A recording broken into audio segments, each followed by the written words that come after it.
So in this video I'm going to be going through my build of this TTcombat Atlanta RV, which is obviously modelled after Dale's RV in The Walking Dead. I picked this up because I needed some abandoned vehicles for some scenery in a zombie apocalypse animation, and I bought this one as a test to see if it's scalable with the figures, which I'll quickly show you here. Don't worry, the end slideshow will have a lot of photos of figures and stuff messing around. There's a Call of Duty guy and a Halo one. Anyway, yeah, I bought this just because if it didn't scale that well, I could easily make it up and sell it to someone who plays the Walking Dead board game. Funny enough, the Walking Dead board game do their own official RV, but it looks very basic. Here's a quick pic of that. I probably will pick that RV up at some point just because it'll be a different looking RV. So I've got the build video which I'll quickly show you.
So my plans from here now, obviously I've added the cardboard and the wheels, is these wheels, since it's really meant to be static, don't rotate, and as you can kind of see the axles are just square and basic. What I'm going to do is maybe come up with a system to make these wheels rotate.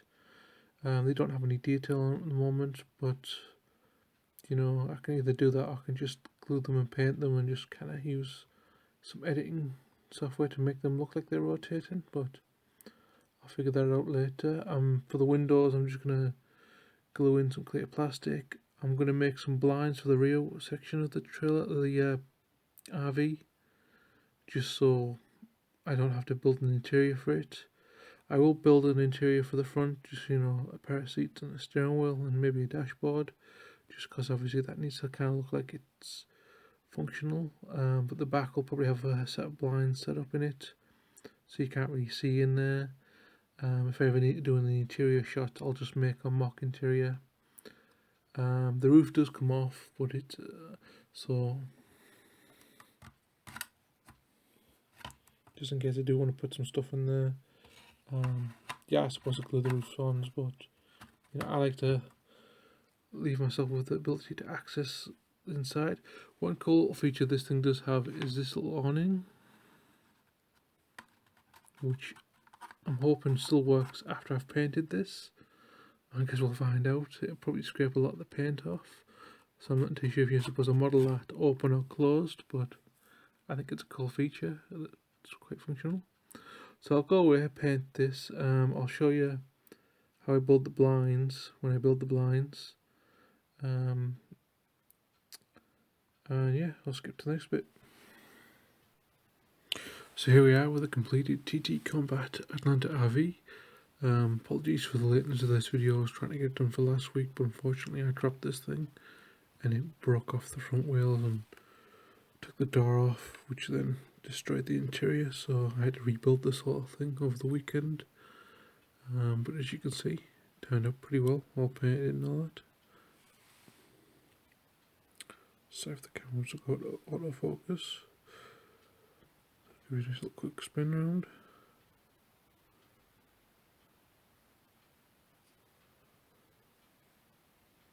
So yeah, one thing I will point out is this canopy here is a bit of a pain to paint around. In the end I ended up ripping it off. So if you're going to build one of these yourselves, I'd recommend leaving that to last and then installing it after you've painted it all, both the canopy and the RV itself. A few little changes I've done is I've used some corrugated styrene and made some blinds for the back, just so you don't see in, because there's no detail on the inside at all. So I had to build my own little interior, which I'll show you. I added these central hubs, which are from an artillery truck wheel kit. The same truck wheel kit I used for the stubby bob build, like the wheels I needed for that.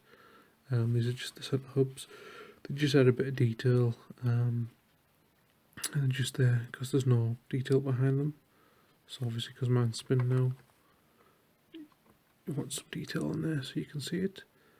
Another thing I'd point out is this little bit of trim here, which is one of the raised cardboard bits. It really doesn't need to be there. As you can kind of see with the Atlanta logo, it's already kind of etched into the wood, so you could just paint it without putting this bit on, and if I ever build another one I probably wouldn't put that on. Quick show you inside.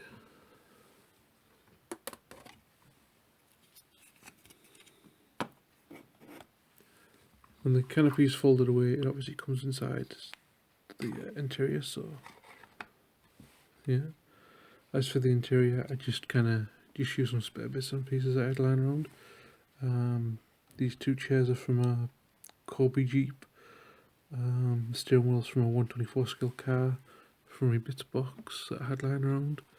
As you can kind of see, there's like a makeshift cupboard on either side at the back, just where the wheels was supposed to be at the back, and same at the front. Sorry if the camera's not focusing. You can probably see that just glued the styrene in place there.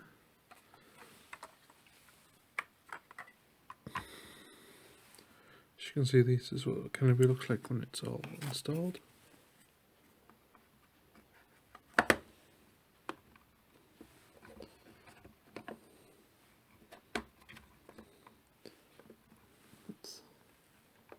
So yeah, that's what it looks like when it's fully out, which is a quite nice feature. Overall, I'm quite happy with the build of this thing. It's quite a simple build. Also, actually, before I forget, the part of the video where I show you me building this, I want to know if you find that interesting or not, because the next one of these I may or may not include it, just because these wood kits, they don't usually give you the instructions, so you have to go to the website, get the instructions off the website, and sometimes they're not always clear, so I thought it was just for ease of use, people who want to build one of these could see how someone else would build it. So if you didn't like that, the next one of these I build, I won't include it. I'll probably make the video a little shorter, but if you did, then I'll include it in the next one. As usual, there'll be a nice little slideshow at the end with some images and some mocks showing this thing. Other than that, I hope you enjoyed the video, and I'll see you in the next one.